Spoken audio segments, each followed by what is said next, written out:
For decades, putting solar on your roof has meant 2 separate jobs, 2 separate crews, and a rack of bulky panels bolted down on top of the shingles you just paid for, drilled in with lag bolts that can let water in for the next 20 years. But North America's largest roofing manufacturer thinks the panel was never the right idea in the first place. G.A.F Energy has built the world's first nailable solar shingle. It goes down with the same crew, the same nail guns, and the same afternoon as a normal asphalt roof, with nothing racked or bolted above the surface. The latest version puts out 57 watts a shingle, a 23% jump over the last generation at around 22.6% cell efficiency. If it works, it folds going solar into something tens of millions of American homeowners are already going to do anyway, because every roof in the country eventually wears out and has to be replaced. We are going to get into how a shingle generates power, how it ties into a normal roof so you can solar the whole thing or just part of it, and the catch that will decide whether this actually makes sense for you. Rooftop solar in America has, until recently, meant one thing: rigid silicon panels sitting a few inches off your roof on aluminum rails. The technology works, and it has gotten cheap, but the way it attaches to a house has barely changed in 30 years, and that is where most of the friction lives. Those rails are screwed down with lag bolts driven straight through your shingles and into the roof deck. Every one of those penetrations is a spot where water can eventually work its way in, which is a leading source of homeowner complaints and insurance disputes around residential solar. The install itself is split in two, because a solar array and a roof are treated as completely different trades. A roofing crew prepares or replaces the roof. Then, a separate solar crew comes back later to mount the racks, run the wiring, and wire up the array. You are coordinating 2 companies, 2 schedules, and 2 sets of labor for what is really one surface on your house. And when it is all done, you are left with that familiar industrial look, dark rectangles floating above the roofline with visible metal framing around the edges. The deeper opportunity here is in timing, because roofs are not optional. Asphalt shingles cover the overwhelming majority of American homes, and most roofing work is not new construction, it is replacement, with re-roofing making up well over half of all roofing demand. The median roof on an owner-occupied home is now past 17 years old, and a large share of housing stock is decades older than that. At any given moment, millions of homeowners are being forced to tear off a worn roof and pay for a new one, whether they were thinking about solar or not. That overlap between a job you have to do and a job you might want to do is exactly what G.A.F Energy set out to exploit. The company is the solar arm of G.A.F, a standard industries business and the largest roofing and waterproofing manufacturer in North America. With a contractor network and a manufacturing base, most solar startups could never build from scratch. Rather than design a better panel to bolt onto a roof, they set out to make the roof generate power on its own. What they came up with is the Timberline Solar shingle. Each one is a low-profile shingle under 1/4 inch thick, built around monocrystalline silicon cells. They have a passivated rear layer that bounces unabsorbed light back through the cell to squeeze out a little more energy, especially in weaker, diffuse light. It nails directly to the plywood deck using standard roofing practices, which means the same crew that lays your asphalt shingles lays these too, with the same nail gun, no racking, and no specialized mounting hardware. Because the Energy shingle is dimensionally compatible with G.A.F's standard Timberline asphalt shingles, the two interlock across the same roof, and that is what makes the system flexible. You can run Energy shingles across an entire roof, or just across the sunny southern slope. You can fill the rest with matching non-solar shingles, so from the street it reads as one continuous low-profile roof rather than a panel array sitting on top of one. And the electrical side is designed to fit the same workflow. The shingles connect into transition boxes and wiring, which a licensed electrician ties together at the end. So the heavy mechanical work stays a roofing job, and the electrical work shrinks down to a final hookup. The current generation is the ES2, launched in early 2025, and it is a real step up from the first version. Each shingle now generates 57 watts. This is a 23% increase over the previous 46 watts, and because each shingle is also physically larger, covering far more area than a conventional asphalt shingle, a crew lays fewer of them to cover the same roof and finishes faster. On the durability side, it is rated to withstand 130 mile/hour winds and carries the highest class of impact resistance against hail. It is backed by a 25-year product warranty against defects that cause leaks alongside a 25-year power warranty. This puts its output guarantee on the same footing as premium rack-mounted panels. Set against a conventional rack-mounted system, the most noticeable difference is that a standard panel is more efficient. A premium monocrystalline panel runs north of 22% at the panel level, and, just as importantly, sits a few inches off the roof deck on its rails.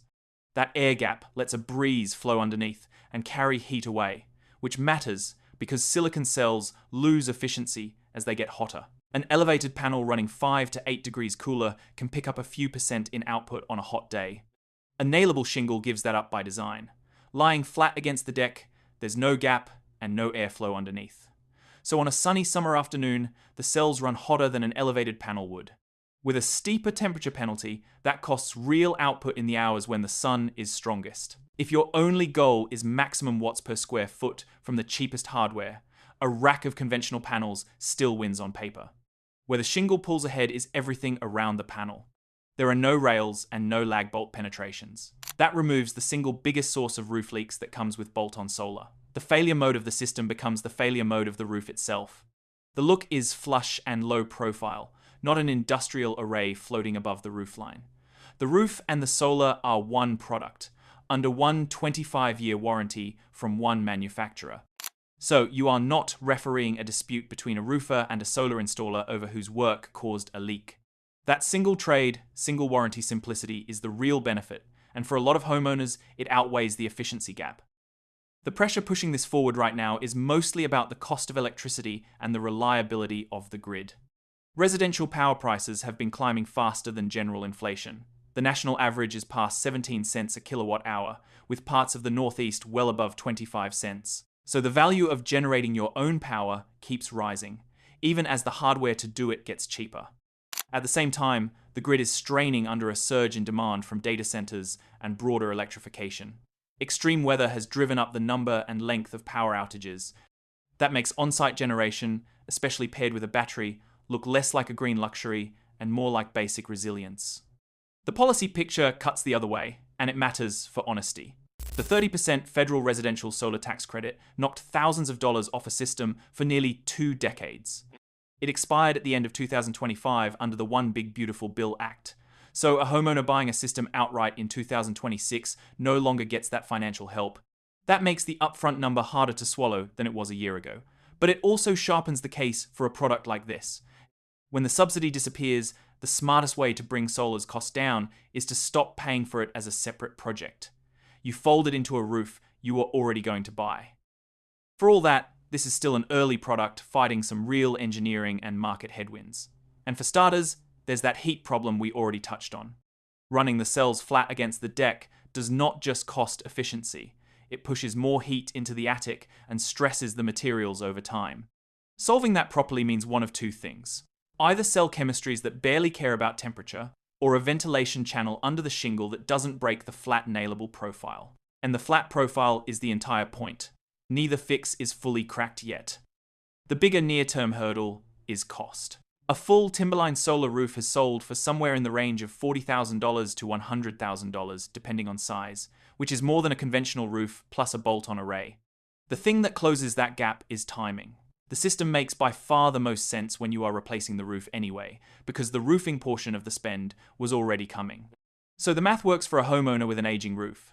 It works far less sense for someone with a 5-year-old roof who just wants to add panels. Making it land for more people will lean on integrated roofing plus solar financing, and on appraisers consistently treating a solar roof as value that comes back at resale. And there is real history to respect here, because the dream of a solar shingle has bankrupted companies before.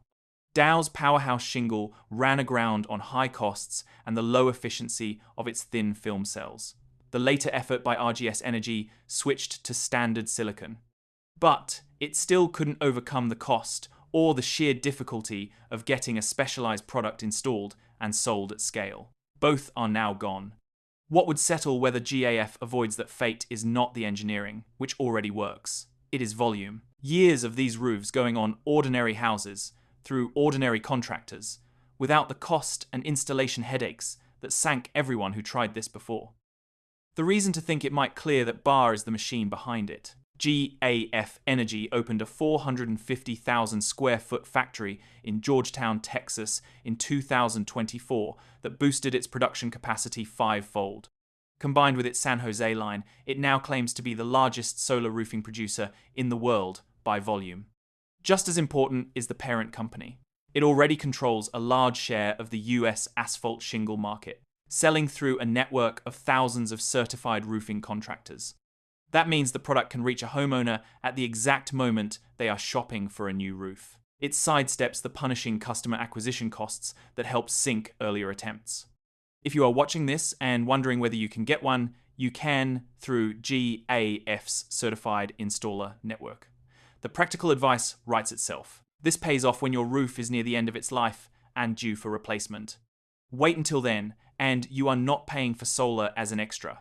You are choosing what your new roof is made of. By the time you get there, the technology will have moved further down the cost and efficiency curve it is already traveling. Step back from the watts and the warranties. What G.A.F Timberline Solar really represents is the merging of two things that never should have been separate jobs: the roof over your head and the power running through your house. Collapsed into a single surface, installed by a single crew. The efficiency still trails a bolt-on panel, the upfront cost is real, and the loss of the federal credit stings. But the leak-free design, the unified warranty, and the sheer scale of the roofing industry behind it all point the same way. If you enjoyed this video and want to stay ahead of where home energy is going, subscribe and stick around, because we will keep covering the most interesting developments in home technology as they arrive.